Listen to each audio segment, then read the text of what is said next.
Hey everybody, I'm Kyle. Hi, Kyle. Hi, Kyle. Who's... bring it down the line. I'm Allison. I'm not. Last week's videos were D&D stealth being sneaky, right? Was that what it was called? Did I name it that? Stealth, D&D stealth. And I don't... Let's start this over. Hi everybody, I'm Kyle. I'm Hi, Allison. Last week's videos were D&D stealth and the one with Ian as an NPC. These are the comments from R.L. Azoth. Magic Marty's magnificent MacGuffins make many merry. Tom's trepidation towards them 'tis totally tenable. Snake's superb sneaking and swiping skills serve supremely in silly salesperson's shops. So is he hired, or? No. There's only room for one of us. All right? And just because you're better than me doesn't mean you get the job. Underwatch says, wasn't expecting a cheeky little High Rollers reference. Didn't realize you were fans. I guess it makes sense, though, since you've already worked with Mark Humes and the Hat Boys. Speaking of, do you have any plans to do something with them again? I love seeing my two favorite YouTube channels come together. I'd freaking love to do something with them again. I'm concerned because I never met Mark, but as I understand, he's like the me that's better. I started watching High Rollers first, actually. Like, that was my first D&D thing. I had played one game with you, and I started watching them, and that's what kind of got me into the idea of doing D&D.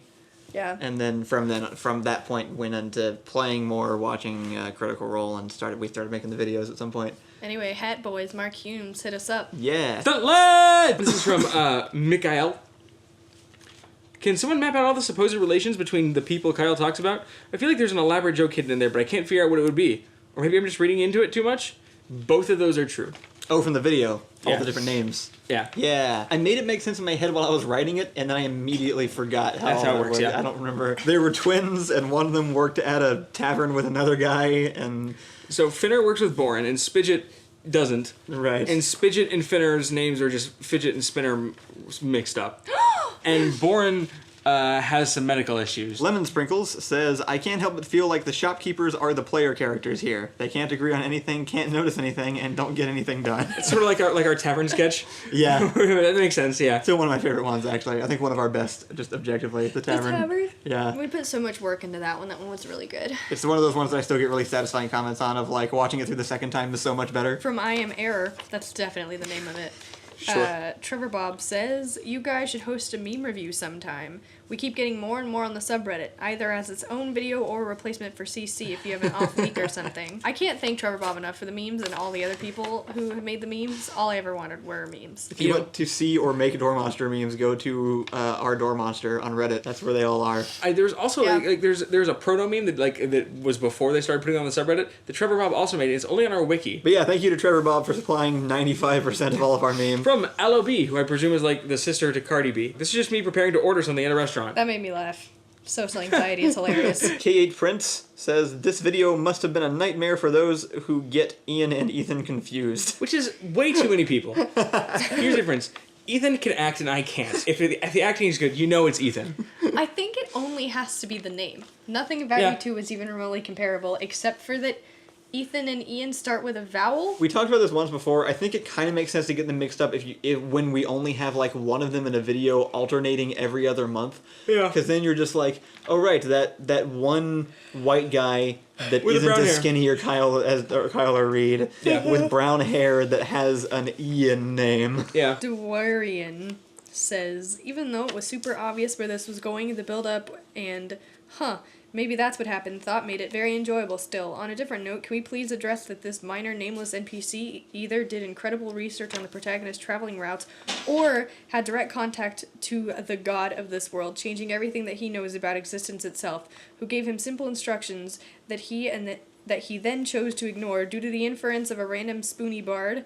And last but not least, everyone except the protagonist seems to know that this is all staged, and if it doesn't give you Truman Show vibes, like, I don't know what would. I imagine the protagonist finding out. This person thought so much about this sketch, and I love it so much. That's how a video game works. No, I think it's like Super Mario Brothers 3 when they know it's a stage show. They're just putting it on for your enjoyment. I never really thought about video games being like the Truman Show, but they are. No, you know what video game is really self-aware and breaks the fourth wall? It's Metal Gear Solid. It's always Metal Gear Solid. It's always Metal Gear. It's always Metal Gear Solid. Whatever it is, it's always Metal Gear. What does spoony mean again? Where's that from? Spoony bard. Bards are sometimes spoony. I think it means Fork-averse. Huge Spoony Bard is a quote from Final Fantasy IV, Yeah. and is one of the best known and recognized quotes in the Final Fantasy series. Famous for its outright silliness, it's used as an example of poor translations. It has entered popular culture and referred to outside the Final Fantasy fandom. That's why I remembered it, because I found it when looking these up. I just completely forgot. Now we're just going to sound like idiots for the full first half of like answering that comment, because that was what the entire video was about. Listen, we did a very specific amount of research and no more. Well, thank you for leaving your comments and questions. If you'd like to get on to a future episode of Community Comments, go to doormonster.tv and leave your comments there, and we might answer them next time. You should also go check out our merch stores. We have one at DFTBA and one at Teespring, and those are going to be in the description, and you can get Boat Mormon books and like pins and t-shirts and all kinds of different references to our videos, and we're going to be adding more soon. The Door Monster stickers, weatherproof. Stick them on your car. Alternatively, you can also support us on Patreon if you want to give us money and not get anything in return. You can, if you donate on Patreon, you can get access to the Discord and a few other scripts rewards and things and like and stuff. And we're also gonna be integrating perks on the website pretty soon. And also, it helps us because YouTube sucks. And the amount of money that YouTube hate YouTube. Stop! actually We're gives gonna us get demonetized. goes Oh down my God. all the time. So if you've been watching for a while, if you like what we do, if you'd like to support the channel, go over to Patreon or to doormonster.tv and you can support us there. We'll see you next Friday. Bye.